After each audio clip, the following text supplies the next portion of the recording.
मंडळी, daily life stories मध्ये तुम्हा सगळ्यांचं खूप खूप स्वागत। आज मी बनवणार आहे संक्रांत स्पेशल तिळाची चिक्की।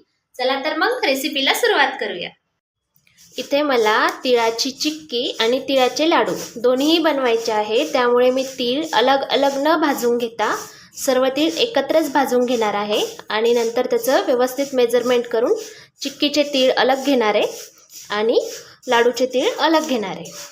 वेळ वाचावा म्हणून मी हे सर्व तीळ एकत्र भाजून घेत आहे आणि मी हे पांढरे गावरान तीळ यूज केले आहेत। तुम्हाला हवे ते तीळ यूज करू शकता। तीळ भाजत असताना गॅस पूर्ण कमी ठेवायचा आहे। गॅस जास्त वाढवला तर ते तीळ जळतात आणि त्याची टेस्ट कडवट लागते, चांगली टेस्ट येत नाही आणि तीळ पण चांगले भाजत नाही। त्यामुळे चिक्की बनवायची असो किंवा लाडू, गॅस कमी ठेवून तीळ भाजायचे आहेत। कमी गॅसवर ते व्यवस्थित भाजले जातात, जास्त जळत पण नाही आणि टेस्ट पण चांगली येते। थोडासा ब्राऊन रंग येईपर्यंत भाजायचे। गॅस पूर्ण कमी ठेवायचा आहे, अजिबात वाढवायचा नाही। हे बघा, इथे आपले तीळ छान भाजून झाले। 5 मिनिट कमी गॅसवरती छान भाजून घेतले तुम्ही। आता पुढची प्रोसेस करूया। इथे मी तिळाचे लाडू आणि चिक्की दोन्हीसाठी साधा आपला भेलीचा जो गूळ मिळतो तोच गूळ यूज केलाय। आता हा गूळ आपल्याला बारीक बारीक कापून घ्यायचा आहे। हे बघा, जेणेकरून पाक लवकरात लवकर तयार होईल आणि लाडूमध्ये पण छान गूळ मिक्स होईल, त्यासाठी असा बारीक करून घ्यायचा आहे।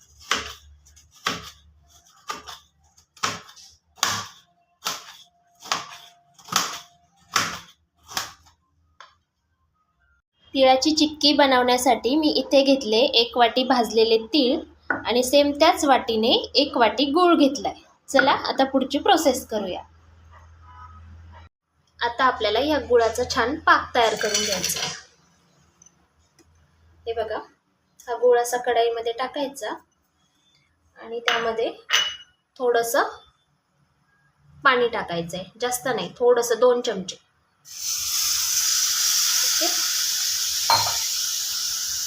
याला छान मिक्स करायचं आहे। गॅस कमी ठेवायचा आहे, गॅस जास्त फुल नाही करायचा। गॅस जर फुल केला तर गूळ करपला तर ते कडवट लागू शकतं, त्यामुळे कमी गॅसवर आपल्याला याचा पाक बनवायचा आहे आणि याच्यामध्ये आपण 1 चमचाभर तूप पण टाकायचं आहे।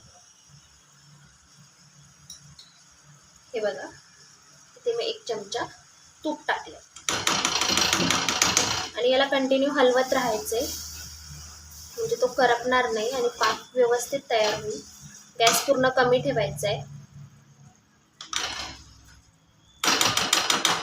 इकडे आपला पाक तयार होतोय, तोपर्यंत आपण पोळपाट आणि लाटण्याला छान तेल लावून घेऊया।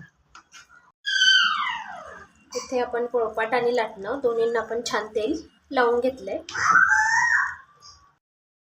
इथे जी महत्त्वाची गोष्ट होती, पाकामध्ये तीळ मिक्स करायचे, ते व्हिडिओ माझ्याकडून राहून गेलाय, त्यामुळे तुम्ही पाक गॅस बंद करून खाली घेतल्यानंतर त्यामध्ये तीळ टाकायचे आणि लगेच एकदम स्पीडमध्ये छान मिक्स करायचे आणि पोळपाटवरती मी जसं पसरवत आहे तसं अगोदर ते पसरवून घ्यायचं चमच्याने छान आणि नंतर त्याला लाटायचे। लगेच जर आपण लाटलं तर ते जे लाटणं असतं ते लाटण्याला चिपकतं आणि ते उलटून येतं, व्यवस्थित लाटता येत नाही। त्यामुळे अगोदर त्याला व्यवस्थित पसरवून घ्यायचं आहे, थोडंसं थंड होऊ द्यायचं आहे।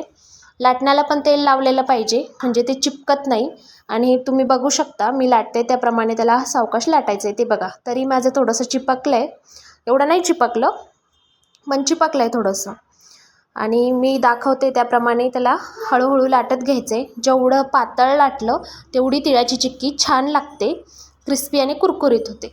लाटून झाल्यानंतर लगेचच तिला छान कट करून घ्यायचं आहे आणि थोडं थंड होऊ द्यायचं कट केल्यानंतर आणि मग नंतर काढून घ्यायची। चला तर मग मंडळी, तुम्हाला कशी वाटली तिळाच्या चिक्कीची रेसिपी कमेंट करून नक्की सांगा आणि हो, तुम्ही जर बनवलीस तर ते पण सांगायला विसरू नका कशी झाली तिळाची चिक्की। आणि माझी रेसिपी आवडली असेल तर सबस्क्राईब करायला विसरू नका आणि सगळ्यांसोबत शेअर करा। तुम्हा सगळ्यांना मकर संक्रांतीच्या खूप खूप शुभेच्छा। तिळगुळ घ्या आणि गोड गोड बोला। फायनली आपली तिळाची कुरकुरीत चिक्की तयार आहे। हे बघा किती छान झाली आहे, क्रिस्पी, अजिबात चिकट नाही झाली आहे. हे बघा, लगेच तुटतीये. तुम्ही पण करून बघा आणि कमेंट करून नक्की सांगा. बाय बाय, भेटूया पुढच्या ब्लॉगमध्ये.